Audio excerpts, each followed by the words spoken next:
আমি আইন অনুযায়ী ও বিশ্বস্ততার সহিত আমার পদের কর্তব্য পালন করিব। দেশের দায়িত্ব নিল নাসির উদ্দিন কমিশন, জাতিকে অবাধ ও সুষ্ঠু নির্বাচন উপহার দেওয়ার প্রতিশ্রুতি। একটা free, fair and credible election দেওয়ার জন্য প্রতিশ্রুতিবদ্ধ, and I will do my best for that. সংস্কার শেষে 3 মাসের মধ্যে নির্বাচনের উদ্যোগ নেবে নতুন কমিশন, প্রত্যাশা বিএনপি। নির্বাচন ইস্যুতে সরকারকে মনোযোগী হওয়ার আহ্বান মান্নার। বেশ কয়েকটি থানায় এখনও শুনশান নীরবতা, বেশিরভাগ অস্ত্র লুট হওয়ায় রয়েছে লজিস্টিক সংকট। পুলিশকে জনবান্ধব হওয়ার পরামর্শ বিশেষজ্ঞদের। ভয়াবহ বন্যার 3 মাস পার হলেও ফেনীতে এখনো শুরু হয়নি পুনর্বাসন কাজ। মানবেতর জীবনযাপন নিঃস্ব পরিবারগুলোর, চলছে পাইলট প্রকল্প। হাসিনা সরকারের প্রভাব খাটিয়ে ময়মনসিংহে প্রাইমারি শিক্ষক উজ্জ্বলের বেশ কয়েকটি বাড়ি নির্মাণ, তদন্ত করে ব্যবস্থা নেওয়ার দাবি স্থানীয়দের। নির্মাণের 6 মাসেও চালু হয়নি নাচুল উপজেলা স্বাস্থ্য কমপ্লেক্সের আধুনিক ভবন, চিকিৎসা সেবা থেকে বঞ্চিত হাজারো মানুষ।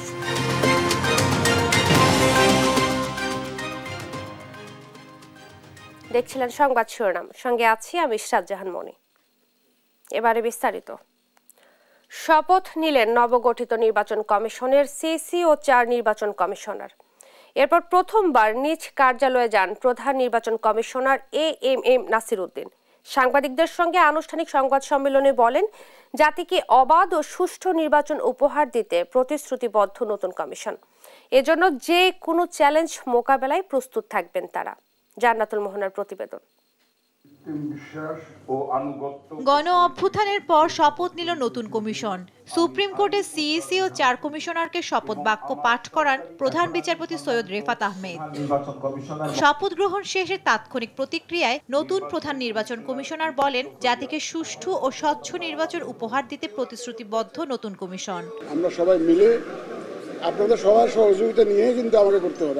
আমরা একা পারবো না, কিন্তু আপনাদের সহযোগিতা লাগবে, দেশবাসীর সহযোগিতা লাগবে, রাজনৈতিক দলগুলোর সহযোগিতা লাগবে। সবার সহযোগিতা নিয়ে ইনশাল্লাহ আমরা এই জাতিকে একটা free, fair and credible election আমরা ইনশাল্লাহ উপহার। নিজ কার্যালয়ে প্রথমবারের মতো বসেন সিইসি এএমএম নাসির উদ্দিন। সাংবাদিকদের প্রশ্নের জবাবে বলেন, সুষ্ঠু নির্বাচনের জন্য যে কোনো চ্যালেঞ্জ মোকাবেলায় প্রস্তুত তিনি। যে দায়িত্ব আমাদের উপরে পড়তেছে, আমরা ইনশাল্লাহ সেই দায়িত্ব পালনে সচেষ্ট থাকব। জাতির যে প্রত্যাশা, সে প্রত্যাশা পূরণের জন্য আমাদেরকে আমরা নিয়োজিত রাখব।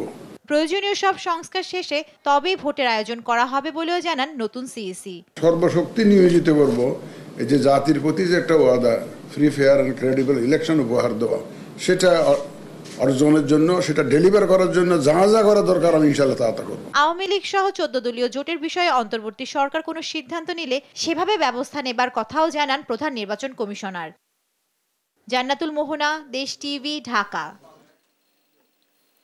নির্বাচন সংশ্লিষ্ট প্রয়োজনীয় সংস্কার করে নতুন নির্বাচন কমিশন 3 মাসের মধ্যেই অবাধ সুষ্ঠু নির্বাচনের উদ্যোগ নেবে, এমনটি প্রত্যাশা বিএনপির স্থায়ী কমিটির সদস্য আমির খসরু মাহমুদ চৌধুরীর।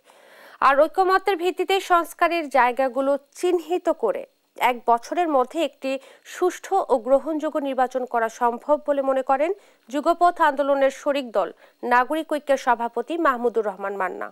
সাইফুল রিপনের প্রতিবেদন। নির্বাচন ব্যবস্থা সংস্কারে কমিশন গঠনের পাশাপাশি গেল 21 নভেম্বর সাবেক সচিব এএমএম নাসির উদ্দিনের নেতৃত্বে নতুন নির্বাচন কমিশন গঠন করে অন্তর্বর্তী সরকার। রোববার শপথ নেন সিইসি সহ 4 কমিশনার। সুষ্ঠু ও টেকসই নির্বাচন ব্যবস্থা গড়তে নানা পদক্ষেপ নিলেও ত্রয়োদশ জাতীয় সংসদ নির্বাচন ঠিক কবে হবে তা এখনো স্পষ্ট করেনি সরকার। দিনক্ষণ নির্দিষ্ট না হলেও জনগণের আস্থা অর্জনে মাঠ পর্যায়ে কাজ করে যাচ্ছে দেশের বৃহৎ রাজনৈতিক দল বিএনপি।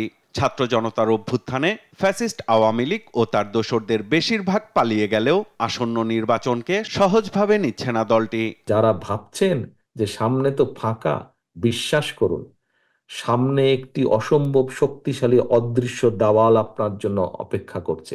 বিগত তত্ত্বাবধায়ক সরকারের মতো একটি অবাধ ও সুষ্ঠু ভোটের ব্যবস্থা নিতে নতুন নির্বাচন কমিশনের খুব বেশি সময় লাগার কথা নয় বলে মনে করেন বিএনপির স্থায়ী কমিটির সদস্য আমির খসরু মাহমুদ চৌধুরী।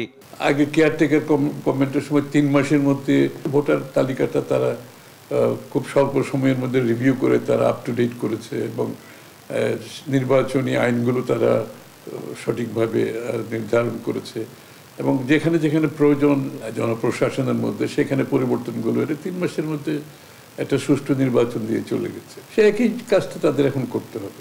আর নির্বাচন নিয়ে রাজনৈতিক দলগুলোর সঙ্গে অন্তর্বর্তী সরকারের এখনো কোনো আলোচনা হয়নি বলে জানিয়েছেন নাগরিক ঐক্যের সভাপতি মাহমুদুর রহমান মান্না।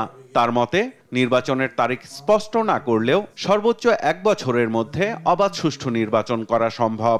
এই পর্যন্ত এই সরকার আমাদের সাথে আনুষ্ঠানিকভাবে নির্বাচন নিয়ে বসেনি। ইনফর্মাল তো অনেক কিছু হতে পারে, কোনো রকম অ্যাটিটিউড নেই তাদের মধ্যে। I am sorry to say that, কিন্তু এটা ঠিক যে তারা মেবি ডক্টর ইউনূস সহ এই পলিটিক্স ডিসকাস করতে কমফোর্টেবল না। সংস্কার বলতে যা বোঝায়, যেটা হওয়া উচিত, পুলিশ নির্বাচনের উপযোগী জনবান্ধব একটা পুলিশ বাহিনী, সেম ওয়ে জনপ্রশাসন এবং কার্যকর একটা নির্বাচন কমিশন, এগুলো করতে সব মিলিয়ে খুব বেশি হলে বছর খানেক লাগতে পারে, খুব বেশি হলে আমি বলছি। তার মানে আগামী বছরের মধ্যে নির্বাচনটা করা সম্ভব। দেশকে গণতান্ত্রিক ধারায় ফেরাতে আইন শৃঙ্খলা বাহিনী ও জনপ্রশাসনকে নিয়ন্ত্রণের ব্যর্থতা বিপদ ডেকে আনতে পারে বলেও শঙ্কা মাহমুদুর রহমান মান্নার। প্রশাসনের মধ্যেও তারা কোনো হাতই খেলতে পারছেন না, বরঞ্চ প্রশাসন তাদের নিয়ন্ত্রণের বাইরে আছে, সিভিল অ্যাডমিনিস্ট্রেশন এবং পুলিশ। তা থেকে আমি ওইটা মনে করছি না যে তারা একটা ইল মোটিভ বা প্রিসেট মোটিভ দিয়ে তারা কাজ করছেন, কিন্তু তারা কাজগুলো করতে পারছেন না। এইটা একটা বিপদ ডেকে আনতে পারে। সাইফুল রিপন, দেশ টিভি, ঢাকা। 2 বছরের মধ্যে পিএসসিকে 47তম বিসিএস এর নিয়োগ প্রক্রিয়া শেষ করার নির্দেশ দিয়েছে জনপ্রশাসন মন্ত্রণালয়। অন্তর্বর্তী সরকারের অধীন এই নিয়োগে 1 দশকে সর্বোচ্চ 3487টি পদে জনবল নেওয়া হবে বলে জানিয়েছেন জনপ্রশাসন সচিব মোখলেসুর রহমান। জানান 5টি বিসিএস এর মাধ্যমে নিয়োগ পাবে 18,149 জন। জান্নাতুল মোহনার প্রতিবেদন।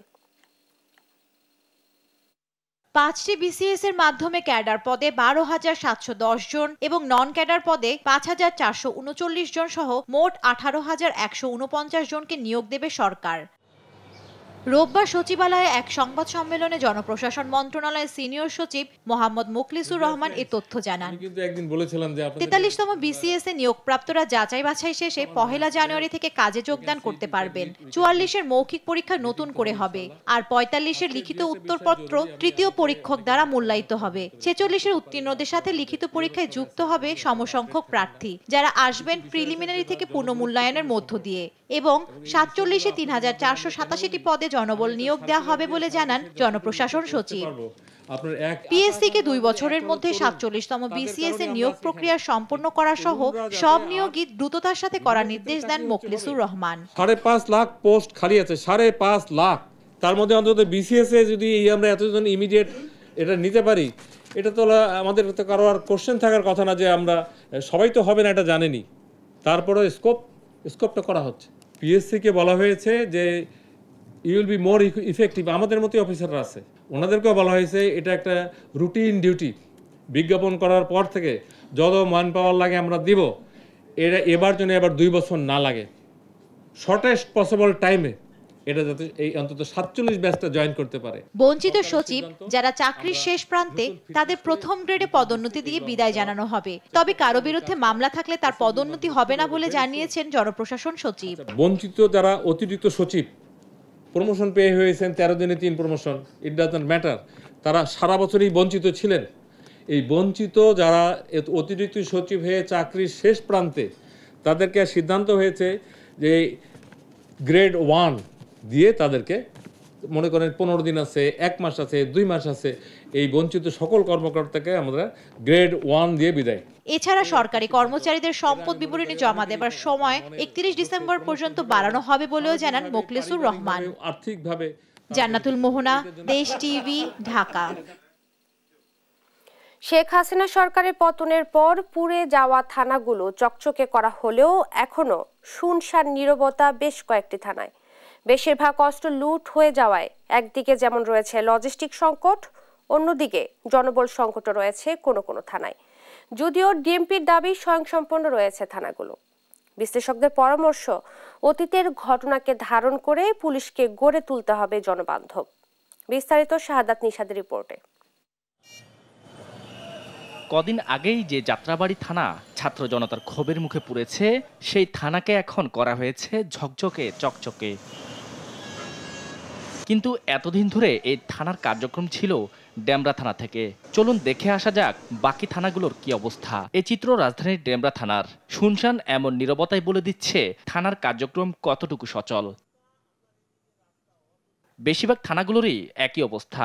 রাজধানীর যে পল্টন থানা সব সময় থাকে সরগরম, সেটিতেও নেই তেমন সাধারণ মানুষের পদচারণা।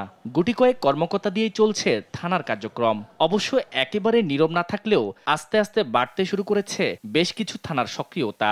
5 আগস্টের পর থানা পুড়িয়ে ফেলায় একদিকে যেমন সরঞ্জাম নষ্ট হয়েছে, অন্যদিকে পুলিশের অস্ত্র লুট হয়েছে। এতে অনেকটাই লজিস্টিক সংকটে পড়েছে থানাগুলো। অথচ 5 আগস্টের পর যখন কার্যক্রমহীন ছিল থানাগুলো, সে সময় পুলিশের অনুপস্থিতিতে হামলা লুটপাটের ঘটনায় সাধারণ মানুষ অনুভব করেছে পুলিশের প্রয়োজনীয়তা। মানসিক ট্রমা কাটিয়ে উঠে পুলিশ কর্মস্থলে যোগ দিলেও এখনও কার্যক্রমে প্রয়োজন হচ্ছে সেনাবাহিনীর সহযোগিতা। তবে সেই সংকট কাটিয়ে উঠে আগের রূপে ফিরেছে থানাগুলো, এমন দাবি ডিএমপির। যে যানবাহনের মাধ্যমে যে পেট্রোল কার্যক্রমগুলো পরিচালিত হতো সেগুলো বৃদ্ধি করা হয়েছে, ফুড পেট্রোল বাড়ানো হয়েছে। ডিএমপির তথ্য মতে আগস্টের আগে 7 মাসে রাজধানীর থানাগুলোর মামলার সংখ্যা 135টি। সেখানে আগস্ট থেকে অক্টোবর পর্যন্ত মাত্র 3 মাসে মামলার সংখ্যা 325টি। এদিকে রাজধানীতে যে হারে অপরাধের সংখ্যা বাড়ছে, সে তুলনায় এখনো জনবল সংকটে ভুগছে থানাগুলো। থানা কর্মকর্তাদের দাবি, লজিস্টিক সাপোর্ট আরো বাড়লে থানাগুলোর কার্যক্রম আরো বাড়ানো সম্ভব। আপনার যে লজিস্টিক যে সাপোর্টগুলো যা পাওয়ার কথা আমরা পাইনি, সেটাও দেশেরও তো আমাদের দেশের কথা চিন্তা করবো যে আমরা আমাদের দেশটা আমরা তো পর্যাপ্ত, আমরা খুব একটা যে অর্থনৈতিকভাবে অনেক স্বাবলম্বী তা না। জনগণের সহযোগিতা পেলে পুলিশ অপরাধ দমনে সক্রিয়ভাবে কাজ করতে পারবে বলেও জানান থানার কর্মকর্তারা। কিছু অনেক সময় তারা ভুল ধারণা নিয়ে অনেক সময় আমাদের সাথে একটু তর্কাতর্কি করে, ওইটা আমরা আমলে নিচ্ছি না। আমরা দেখতেছি যে অধিকাংশ নাগরিকগণই আমাদের সহযোগিতা করতেছে। ডিএমপির দাবি, সড়কে শৃঙ্খলা ফেরাতে এখন নিয়মিত মামলা ও জরিমানা করছে ট্রাফিক বিভাগ। একই সাথে অপরাধ দমনে নিয়মিত অভিযান ও টহল কার্যক্রমও চলছে। শতভাগ না হলেও পুলিশ তাদের কার্যক্রমে ফিরেছে। দেশের পরিস্থিতি পরিপূর্ণ স্বাভাবিক করতে পুলিশকে জনগণের আস্থার জায়গায় নিয়ে যাওয়ার প্রয়োজন বলে মনে করছেন নিরাপত্তা বিশ্লেষকরা। পুলিশের কাছে যাওয়া মানে একটা বিপদে পড়া, টাকা দিতে হবে, ঘুষ দিতে হবে, বিচার পাবে না। এটা কেন হবে? মানুষ বিপদে আসলে পুলিশ দেখলে তারা আশ্বস্ত হবে। বিপদে পড়লে তারা পুলিশের কাছে গেলে তারা বুঝবে যে হ্যাঁ, এখন আমি নিরাপদ আছি, এখন আমি সুবিচার পাবো। একই সাথে আগের ভুলগুলোর দিকে তাকিয়ে পুলিশ বাহিনীকে বিশেষ গোষ্ঠীর বাহিনী না বানানোর আহ্বানও অপরাধ বিশ্লেষকদের। শাহাদাত নিশাদ, দেশ টিভি, ঢাকা। জুলাই গণঅভ্যুত্থানে আহত ও শহীদ পরিবারের পুনর্বাসনে সরকারকে আরও আন্তরিক হওয়ার আহ্বান জানিয়েছেন বিশিষ্টজনরা। এ সময় গণহত্যা কমিশন গঠনের উপর তাগিদ দেয়া হয়। একই সঙ্গে আন্দোলনে আহতদের জন্য উন্নত চিকিৎসার দাবিও জানান পরিবারের সদস্যরা। আরো জানাচ্ছেন এনআই নাহিদ। ছোট ছোট দুইটা মেয়ে, একজনের বয়স 4 বছর, আরেকজনের বয়স 11 মাস। ওরা সামনে কি করব না করব, কারণ আমার মাথার উপরে কি সাতটাই চলে গেছে। এভাবেই অসহায়ত্বের কথা জানাচ্ছিলেন গণঅভ্যুত্থানের শহীদ মেহেদী হাসানের স্ত্রী ফারহানা ইসলাম। এখন আমাদের সন্তানের ভবিষ্যৎটা কি? রোববার ঢাকা বিশ্ববিদ্যালয়ের টিএসসিতে আয়োজিত ছাত্র জনতার গণ আন্দোলন নিয়ে স্বল্পদৈর্ঘ্য তথ্যচিত্র জুলাই ফ্রন্টলাইনের প্রিমিয়ার প্রদর্শনী অনুষ্ঠানে আসেন শহীদ পরিবারের সদস্যরা। উন্নত চিকিৎসা সেবা ও পুনর্বাসনের দাবিতে এখনো সংগ্রাম চালিয়ে যাচ্ছেন আন্দোলনে আহতরা। সে গল্প তুলে ধরা হয় তথ্যচিত্রে। পরে নিজেদের সংগ্রামী গল্প তুলে ধরেন এ প্রজন্মের সাহসী সন্তানরা। আমাদের আহত ভাই বা শহীদ পরিবারের শহীদ ভাই যারা আছে, তাদেরকে ঠিক তেমনভাবে দেখা হচ্ছে না। আমরা শিখে গেছি কিভাবে জীবন দিতে হয়, কিভাবে বন্দুকের নলের সামনে দাঁড়াতে হয়, কিভাবে চোখে চোখ রেখে কথা বলতে হয়। গণমুক্তি মঞ্চ, সার্বভৌমত্ব আন্দোলন এবং রক্তিম জুলাই 24-এর যৌথ আয়োজনে এ প্রদর্শনী হয়। সাবেক কূটনীতিক সাকিব আলীর সভাপতিত্বে এতে অংশ নেন সাংবাদিক মাহমুদুর রহমান। এই মহান বিপ্লবে যারা আহত এবং যারা শহীদ হয়েছেন তাদের জন্য সরকার আরো দ্রুততার সাথে অ্যাকশন নিতে পারেন নাই, এবং এখন অবাক লাগছে যে প্রায় 3.5 মাস হয়ে গেল এখন পর্যন্ত শহীদদের তালিকা এবং আহতদের পূর্ণাঙ্গ তালিকা প্রণয়ন করা গেল না। এ সময় গণতদন্ত কমিশন গঠনের দাবি জানান ব্যারিস্টার আসাদুজ্জামান ফুয়াদ। নয়তো রাজপথে ফের আন্দোলনের হুঁশিয়ারি দেন তিনি। আগামী ক্যাবিনেট মিটিংয়ে যদি আপনারা এই গণতদন্ত কমিশন না করেন, আমার এই শত সহস্র শহীদের, লাখো আহত ব্যক্তি এবং লড়াইয়ের যোদ্ধাদের গল্প না শোনেন, আমরা লড়াই করতে রাস্তায় নেমে আসতে বাধ্য হব। আহতদের সুচিকিৎসা ও পুনর্বাসন করতে অন্তর্বর্তী সরকারকে আহ্বান জানান আলোচকরা। এই তথ্য জোগাড় করার কথা ইউএনও। এনআই নাহিদ, দেশ টিভি, ঢাকা। পঞ্চগড়ে কুয়াশা কিছুটা কম থাকলেও বেড়েছে ঠান্ডার মাত্রা। বিপাকে নিম্ন আয়ের মানুষ। বিস্তারিত জানাতে সরাসরি যুক্ত হচ্ছেন সহকর্মী রাশিদুজ্জামান বাবু। বাবু, জনজীবনে ঠান্ডার প্রভাব কেমন দেখছেন বা সামনে কেমন হতে পারে জানাবেন। ধন্যবাদ ইসরাত। আসলে আপনি যেমনটি বলছিলেন, আসলে জনজীবনের প্রভাব মানে পঞ্চগড়ে শীত আসলে কিন্তু জনজীবনের অর্থাৎ নিম্ন আয়ের যারা মানুষ তাদের কিন্তু বাড়তি অসুবিধায় পড়ে। কারণ এখানে অধিকাংশ মানুষ কিন্তু নিম্ন আয়ের মানুষ, কৃষিকাজের উপর নির্ভরশীল। অনেকে চা শ্রমিক, অনেকে বালু শ্রমিক, অনেকে আবার পাথর শ্রমিকের কাজ করে, যারা দৈনন্দিন সকালে অর্থাৎ ভোর হলেই তারা ছুটে পড়ে এসব চা বাগান, বালু মহল এবং পাথর মহলে এবং নদীতে নেমে কিন্তু তারা পাথর সংগ্রহ করে। এবং দিনমজুর যারা রয়েছে তারা সকাল হলেই কিন্তু ভোর হলেই কিন্তু কাজের জন্য দাঁড়িয়ে থাকে। এমনি করে কিন্তু আমরা দেখেছি যে পঞ্চগড়ের গ্রাম থেকে শহর সবখানেই কিন্তু নিম্ন আয়ের যারা মানুষ রয়েছে তারা কিন্তু বিড়ম্বনায় পড়তে যাচ্ছে। যদিও পঞ্চগড়ে আসলে 14 ডিগ্রি সেলসিয়াস সর্বনিম্ন এই মৌসুমে হয়েছে, এই মৌসুমে হওয়ার পরেও কিন্তু আসলে পঞ্চগড়ের মানুষের কাছে এটি শীত মনে হয় না। কারণ এখানকার মানুষ কিন্তু অভ্যস্ত যে শীত, কঠিন শীত এবং তীব্র শীত অনুভব করে, যেই কারণে তারা মনে করছে যে এই শীতটা তাদের কাছে কিছুই নয়। কিন্তু জনজীবনে আসলে প্রভাব ফেলবে কিছুদিন পরে, অর্থাৎ শীত মৌসুম, অর্থাৎ এই শীত ঋতু শুরু হলেই কিন্তু আমরা দেখি যে এই যে মানুষের কষ্টের লাঘব করবে কে সেটি দেখার কিন্তু মানুষ থাকে না। বিশেষ করে আমরা জানাই যে বর্তমান কিন্তু নির্বাচিত কোনো সরকার নেই, অন্তর্বর্তীকালীন সরকার থাকার কারণেই কিন্তু আমরা দেখেছি যে এবারে মানুষ কিন্তু হাউতাশ খাচ্ছে। কারণ এ সময় সাধারণত শীত পড়ার আগেই কিন্তু আমরা দেখেছি যে যারা বিত্তবান, যারা দানশীল তারা কিন্তু শীত বস্ত্র নিয়ে হাজির হয় পঞ্চগড়ের আনাচে কানাচে। কিন্তু এবার কিন্তু আসলে চিত্রটি একটি ভিন্ন, কারণ এবার সেরকম দানশীল ব্যক্তি এবং ধনাঢ্য ব্যক্তি কিন্তু আসলে এখন পর্যন্ত চোখে পড়েনি বা কোথাও কোনো রকম শীতবস্ত্র বিতরণের আমরা নমুনাও দেখতে পাইনি। যেই কারণে আমরা জেলা প্রশাসনের সাথে কথা বলেছিলাম। জেলা প্রশাসক আমাকে যেমনটি জানিয়েছে যে পর্যন্ত প্রায় 8000 শীতবস্ত্র কিন্তু মজুদ রয়েছে, অর্থাৎ শীত যতই তীব্রতা নামবে ততই কিন্তু আসলে এসব শীতবস্ত্র বিতরণ করা হবে। এর পাশাপাশি এই শীত নিবারণের জন্য সংশ্লিষ্ট মন্ত্রণালয় আমরা দেখেছি যে আসলে শুনেছি যে শীতবস্ত্র বাড়তি চাওয়ার জন্য চিঠি প্রেরণ করেছেন। এর পাশাপাশি আমরা দেখেছি যে পঞ্চগড়ের যেগুলো ফুটপাতের দোকান রয়েছে সেগুলোতে কিছুটা ভিড় বেড়েছে। দিনের বেলায় আমরা দেখেছি যে আসলে সূর্যের আলো ঝলমল করে, কিন্তু সকাল হলে 8টা-9টা পর্যন্ত কিন্তু শীতের তীব্রতা থাকে। কারণ হিমালয় খুব কাছাকাছি থাকার কারণে আমরা দেখেছি যে হিমালয়ের যে হিম বাতাস, সেই হিম বাতাস কিন্তু পঞ্চগড়ের উপর দিয়ে প্রবাহিত হয়, যেই কারণে কিন্তু শীতের তীব্রতা কিন্তু পঞ্চগড়ে বরাবরই বেশি। অর্থাৎ এখানে শীতের মৌসুমে যে সর্বনিম্ন তাপমাত্রা সেটি কিন্তু আসলে পঞ্চগড়ে বিরাজ করে রেকর্ড হয়, যেই কারণে কিন্তু এখানে শীতের তীব্রতা বেশি। আমরা দেখেছি যে ফুটপাতের দোকান, গার্মেন্টস দোকান থেকে শুরু করে সব দোকানগুলো বিকেল হলে কিন্তু আসলে সেগুলোতে ছুটছে শীত নিবারণের জন্য ভারী একটি কাপড় কেনার জন্য। এর পাশাপাশি যারা নিম্ন আয়ের মানুষ রয়েছে তারা দাবি জানিয়েছে যে আসলে যারা বিত্তবান রয়েছে, যারা দানশীল রয়েছে, তাদেরকে এই উত্তরাঞ্চলে যে শীত পড়ে সেই শীত অনুভব এবং শীতার্ত মানুষের পাশে দাঁড়ানোর জন্য তারা আহ্বান জানিয়েছে।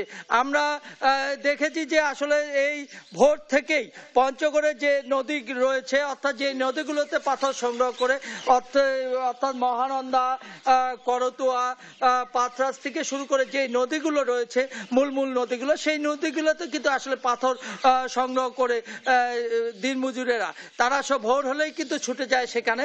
এর পাশাপাশি চা শ্রমিক রয়েছে অনেক, চা শ্রমিক প্রায় 30,000-এর মতো চা শ্রমিক রয়েছে। এই 30,000 শ্রমিক কিন্তু আসলে আরেকটু যদি শীত পড়ে তাহলে কিন্তু বেকার পড়ে, তারা কিন্তু দৈনন্দিন যে কাজ তারা কিন্তু সঠিক সময় যেতে পারবে না, যেই কারণে অনেকেই কিন্তু সঠিক সময় না যেতে পেরে কিন্তু ছাঁটাই হয়, অথবা দৈনন্দিন যে আয় তাদের হয় অর্থাৎ 300 থেকে 400 টাকা, সেই 400 টাকা থেকে আয় কিন্তু অনেকটা কমে যাবে। এদিকে কিন্তু দ্রব্যমূল্যের যে দাম সেই আয়ের সাথে সামঞ্জস্য করতে পারছে না সাধারণ যারা জনগণ, সেই কারণে তারা কিন্তু অত্যন্ত চিন্তিত রয়েছে।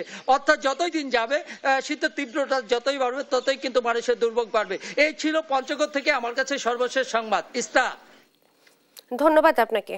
পঞ্চগড় থেকে জনজীবনে শীতের প্রভাব নিয়ে বলছিলেন সহকর্মী রাশিদুজ্জামান বাবু। ফেনীতে স্মরণকালের ভয়াবহ বন্যার প্রায় 3 মাস পার হলেও এখনো শুরু হয়নি পুনর্বাসন কাজ। ঘরবাড়ি হারিয়ে নিঃস্ব পরিবারগুলো এখনো অন্যের আশ্রয়ে কাটাচ্ছেন মানবেতর জীবন। ক্ষতিগ্রস্তদের দাবি সরকারিভাবে তালিকার নাম উঠানো ছাড়া আর কিছুই হয়নি। জেলা প্রশাসক বলছেন সরকারিভাবে পুনর্বাসনের পাইলট প্রকল্প হাতে নেওয়া হয়েছে। তোফায়েল আহমেদ নিলয়ের প্রতিবেদন, জানাচ্ছেন নাসরিন আক্তার। আমরা উপজেলায় দরখাস্ত দিয়েছি, এখনো কেউ খোঁজ খবর নিতে আসি না। আমরা ছেলে মেয়েদেরকে অনেক কষ্টে আছি, অনেক আরেকজনের বাসায় আছি, তারা আমাদের খাওয়াচ্ছে, সবকিছু করছে। এখন এই ঘরগুলা 210,000 টাকা এমবিও টাকা দিয়ে কি করি চলবো, তার কোনো সরকার থেকে এই পর্যন্ত কোনো সহযোগিতা পাইনি। ফেনীতে ভয়াবহ বন্যার প্রায় 3 মাস পার হলেও পুনর্বাসনের কোনো উদ্যোগ না থাকায় এভাবে আক্ষেপ জানান ক্ষতিগ্রস্তরা। ঘরবাড়ি বিধ্বস্ত হওয়ায় এখনো বসবাস করছেন অন্যের ঘরে। সহায় সম্বল হারিয়ে বিত্তবানদের দাঁড়ে দাঁড়িয়ে ঘুরছেন অনেকে। বন্যা আগে 3 মাস গড়ানা আমার ভাঙি চুরি গেছে, তখন আজকে 3 মাসিতে কোনো গদুয়া দিতাম পারিয়েন না। ব্যাগিনে তো জীবন কি দুঃখের জীবন দুঃখেই যার, মা বাবার কাছেও সুখাই নেই, স্বামীর ঘরেও সুখাই নেই। আমরা এখন পর্যন্ত অনেক কষ্টে আছি, নিজের ঘর বাড়িতে থাকতে পারতেছি না, অন্যের ঘরে আশ্রয়িত আছি। জেলা প্রশাসনের তথ্য মতে ফেনীর 6 উপজেলায় 8,659টি ঘর ক্ষতিগ্রস্ত হয়েছে। এর মধ্যে সম্পূর্ণ ক্ষতিগ্রস্ত হয়েছে 1,718টি ঘর। আংশিক ক্ষতিগ্রস্ত 6,941 পরিবার। এখন পর্যন্ত ক্ষতিগ্রস্ত পরিবারের জন্য ত্রাণ ও দুর্যোগ মন্ত্রণালয় থেকে বরাদ্দ দেওয়া হয়েছে মাত্র 12 লাখ টাকা। এদিকে ক্ষতিগ্রস্ত 110টি পরিবারকে পাইলট প্রকল্পের আওতায় সেনাবাহিনীর মাধ্যমে ঘর নির্মাণ করে দেওয়ার সিদ্ধান্ত হয়েছে বলে জানিয়েছেন জেলা প্রশাসক। সেনাবাহিনীর তত্ত্বাবধানে 110টি পরিবারকে পুনর্বাসনের জন্য ইতিমধ্যে সিদ্ধান্ত হয়েছে। মাননীয় প্রধান উপদেষ্টার কার্যালয় থেকে একটি বিশেষ আশ্রয়ন প্রকল্পের মাধ্যমে এটি পাইলট বেসিসে হবে। পরবর্তীতে সরকারের সিদ্ধান্ত অনুযায়ী আমরা এই প্রকল্প সমূহ সরকারের যে সিদ্ধান্ত দেয় সেই অনুযায়ী বাস্তবায়ন করা হবে। ফেনীতে এবারের বন্যায় 1,020,14,039 টাকার সম্পদ ক্ষতিগ্রস্ত হয়েছে। ঘুরে দাঁড়াতে দ্রুত পুনর্বাসনের দাবি জানিয়েছে সহায় সম্বলহীন পরিবারগুলো। নিউজ ডেস্ক, দেশ টিভি।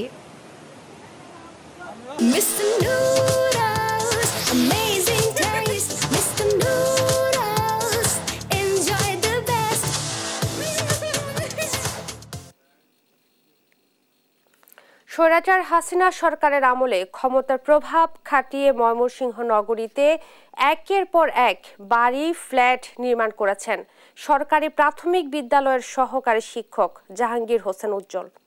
তার অবিশ্বাস্য বাড়ি বিলাসে হতবাক অন্য শিক্ষক ও স্থানীয়রা।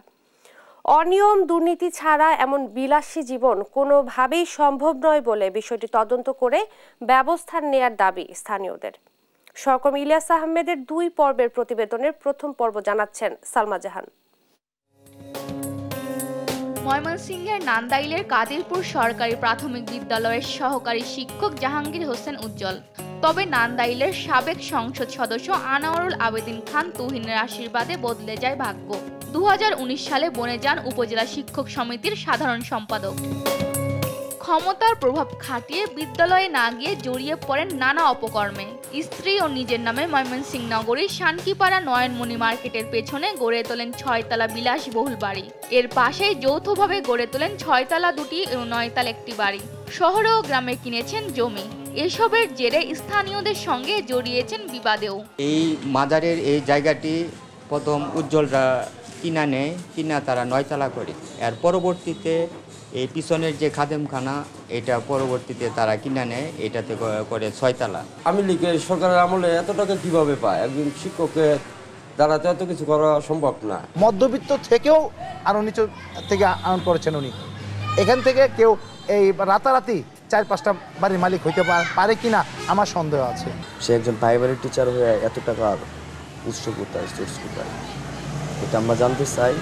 এসব নিয়ে তার অবস্থান জানতে চাইলে ক্যামেরায় বক্তব্য দিতে রাজি হননি অভিযুক্ত শিক্ষক উজ্জ্বল। পরে গোপন ক্যামেরায় ধারণ করা হয় তার কথা। আমার পার্সোনাল পণ্য ওর পার্সোনাল পণ্য এগুলো তো হয়েছে আর বাপের 20 টাকা জমি দিচ্ছি, আব্বা 7 লাখ টাকা স্পষ্ট মনে আছে। আর আমার আব্বা নিজে একে হাতে নিজে জমি দিচ্ছে। আমার আব্বা কিন্তু অনেক শিখছে, ঠিক আছে, সুপার মাস্টার বায়োপাদার শিখছে, ওনাকে সবাই ছিল, ওনার একটা মানে অন্যরকম। এদিকে রাজনৈতিক পট পরিবর্তনের পর তোপের মুখে স্কুলে অনিয়মিত হওয়ায় জাহাঙ্গীর হোসেন উজ্জ্বলকে করা হয় শোকজ। সরকারি কর্মকর্তাদের রাজনৈতিক প্রভাব খাটানোর সুযোগ নেই বলে স্পষ্ট জানান জেলা প্রাথমিক শিক্ষা অফিসার। কোনো শিক্ষক না, কোনো সরকারি কর্মকর্তা কর্মচারী কোনো রাজনৈতিক দলের সাথে সম্পর্কিত হওয়ার কোনো সুযোগ নাই। এবং সে যদি সরকার আচরণবিধির লঙ্ঘন হবে যদি সে করে, যদি এটা প্রমাণ থাকে যে হ্যাঁ পলিটিক্যালি সে কোনো দলের সাথে সম্পৃক্ত প্রমাণ থাকে, সেটা রিপোর্ট প্রমাণ সহ দিলে অ্যাকশন হবে। উজ্জ্বলের আয়ের উৎস তদন্ত করে প্রয়োজনীয় ব্যবস্থা নেওয়ার দাবি জানান সংশ্লিষ্টরা। নিউজ ডেস্ক, দেশ টিভি। নির্মাণের 6 মাসেও চালু হয়নি চাঁপাইনবাবগঞ্জের নাচল উপজেলা স্বাস্থ্য কমপ্লেক্সের আধুনিক একটি ভবন। 10 কোটি টাকা ব্যয়ে নির্মিত ভবনটি চালু না হওয়ায় মুখ থুবড়ে পড়েছে কার্যক্রম। চিকিৎসা সেবা থেকে বঞ্চিত হচ্ছে এলাকাবাসী। সহকর্মী তারেক রহমানের পাঠানো তথ্য চিত্রের ডেস্ক রিপোর্ট। চাঁপাইনবাবগঞ্জ শহর থেকে 28 কিলোমিটার দূরের নাচল উপজেলা। এলাকাবাসীর চিকিৎসা সেবা নিশ্চিতে 10 কোটি টাকা ব্যয়ে নির্মাণ করা হয় নাচল উপজেলা স্বাস্থ্য কমপ্লেক্সের আধুনিক ভবন। 6 মাস আগে ঠিকাদারি প্রতিষ্ঠানের কাছ থেকে ভবনটি বুঝে নেয় স্থানীয় স্বাস্থ্য বিভাগ। তবে এখনও চালু হয়নি চিকিৎসা কার্যক্রম। এ কারণে বাধ্য হয়ে পুরাতন ভবনের 2য় তলায় প্যাথোলজিক্যাল বিভাগেও গাদাগাদি করে রাখা হয়েছে রোগী। ওষুধ, চিকিৎসক সংকট ও শয্যা সংকটে হিমশিম খাচ্ছে নাচলের 2 লাখ বাসিন্দার চিকিৎসার একমাত্র ভরসাস্থল স্বাস্থ্য কমপ্লেক্সটি। স্বাস্থ্যসেবা নিশ্চিতে দ্রুত নতুন ভবনের কার্যক্রম চালুর দাবি স্থানীয়দের। হাসপাতাল হিসাবে যতগুলো ডাক্তার লাগে বরাদ্দ থাকলেও এখানে কেউ প্রেজেন্ট থাকে না। একটু সমস্যা দেখলেই তাকে রাজশাহী পাঠিয়ে দেওয়া হয়। পুরোনো যে বিল্ডিং আছে সেই বিল্ডিংয়ে রোগীরা সব থাকতেছে এবং তারা খুবই মানবেতরভাবে থাকতেছে। একজন সুস্থ লোক অসুস্থ হয়ে পড়বে। বেড ছাড়া বিভিন্ন জায়গায় পড়ে আছে, যত্রতত্র অবস্থায় বিভিন্ন রোগীরা পড়ে আছে। তাদের করুণ দশা, ঠাসাঠাসি করে যখন জায়গা হয়নি তখন শেষ পর্যন্ত জায়গা হয়েছে তাদের বারান্দায়। রোগী ও স্বজনদের অভিযোগ, হাসপাতালটিতে বেশিরভাগ সময় পাওয়া যায় না প্রাথমিক চিকিৎসা সেবাও, পাঠিয়ে দেওয়া হয় জেলা শহরে। আমরা এসে এখানে ঠিক মতন ওষুধ পাই না, ডাক্তার ঠিক মতন বসে না, রোগীর খুব সমস্যা হয়েছে। ঠিক মতো ডাক্তার বসে না, অপারেশন হয় না, কোনো কিছু হয় না, কোনো কাজই হয় না, সব কোনো রাস্তায় চলে যায়। ডায়রিয়া, কলেরা এসব রোগীগুলার মেডিকেল থেকে তো আপনার ওই স্যালাইন টেলাইনগুলো এইগুলো কিন্তু হচ্ছে আমরা বাইরে কিনতে হয়। বেশি ওষুধ দিলে প্যারাসিটামল দেয়, অ্যান্টাসিড দেয়, এর উপর আর কোনো ওষুধ নেই মেডিকেলে। চিকিৎসকদের শূন্যপদ পূরণ এবং নতুন ভবনটি চালুর আশ্বাস দিয়েছে জেলা স্বাস্থ্য বিভাগ। 4জন চিকিৎসক আছেন মেডিকেল অফিসার, একজন ফাউন্ডেশন ট্রেনিংয়ে থাকে, একটু সংকট তৈরি হয়েছে। উনি 27 বা 28 তারিখে শেষ হবে, আসলে আরেকটু সংকট কমবে। আর এছাড়াও আমি ডিজি অফিসেও অবহিত করেছি, আমাকে আশ্বাস দেওয়া হয়েছে আগামী সপ্তাহের ভিতরে 2 থেকে 3 জন মেডিকেল অফিসার পাবেন। দ্রুত সব সংকট কাটিয়ে নিশ্চিত করা হবে স্বাস্থ্যসেবা, এমনটাই আশা এলাকাবাসীর। নিউজ ডেস্ক, দেশ টিভি। দেখছেন সংবাদ সকাল।